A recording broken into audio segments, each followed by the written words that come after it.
Coucou Patrick, alors moi j'ai plusieurs questions, mais c'est toujours autour du même thème, donc un peu le faux self. Je commence. Qu'est-ce que le faux self réellement? Est-ce que ça peut se résumer à un masque social que portent les gens afin de s'adapter ou d'être entre guillemets des gens bien? Sinon, quelle est la nuance? Si oui, la grosse majorité des gens sur cette terre possèdent alors un faux self.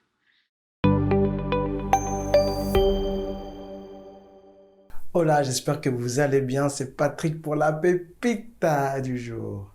Donc aujourd'hui, connaissance de soi, on me pose la question du faux self. Ok.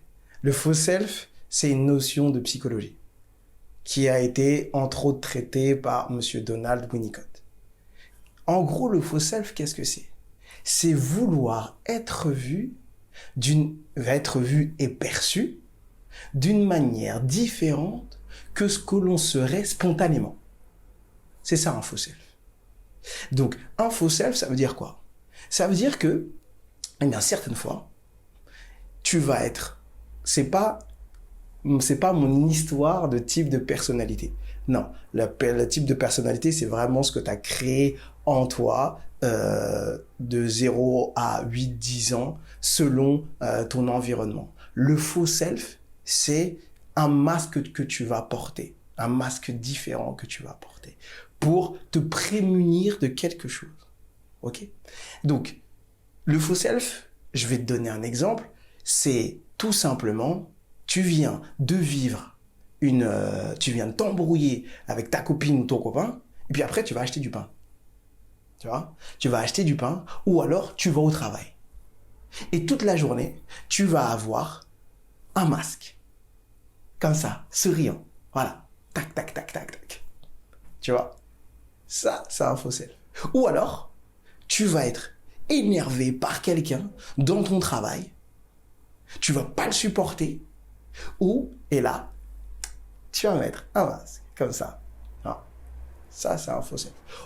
C'est pas de l'hypocrisie. Parce que ça peut être inconscient. Attention. C'est souvent d'ailleurs inconscient. Ces gens-là, quand on porte un faux self, on n'est pas forcément au courant qu'on est en train de le faire. Hein. Donc, c'est pas de l'hypocrisie. Très attention, il faut vraiment faire attention à ce que je dis.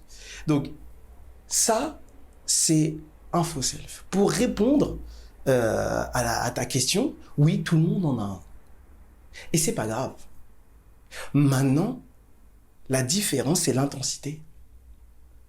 Est-ce que tu arrives à être en vrai self consciemment? Ou alors est-ce que ton faux self est là tout le temps? Et ceux qui n'ont jamais de faux self, et qui disent tout le temps tout ce qu'ils pensent, eh bien, ils sont inadaptés. Donc le vrai self et le faux self sont en nous, et c'est à nous en fait de savoir ou de pouvoir bien les gérer. Donc, est-ce qu'on peut bien les gérer? Encore une fois, c'est vraiment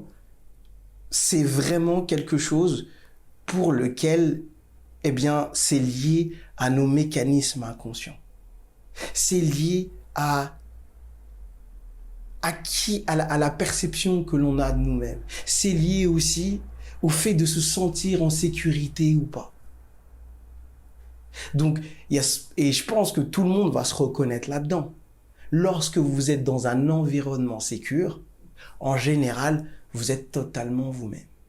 Mais il y a des personnes, même dans un environnement que nous, on pourrait percevoir sécure, eux, ils ne le sont pas. Donc, c'est une question extrêmement complexe. J'espère que je t'ai répondu. Donc, oui, tout le monde en a. Et même toi qui m'as posé la question.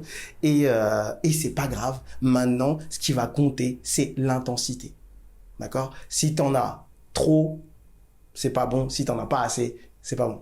Mais si tu veux en savoir plus sur la connaissance de soi, sur comment communiquer après, justement, quand on est soi-même, eh ben, rejoins-moi dans mon groupe. Patrick, qui es-tu? Où vas-tu? Et moi, je te dis à très, très, très vite.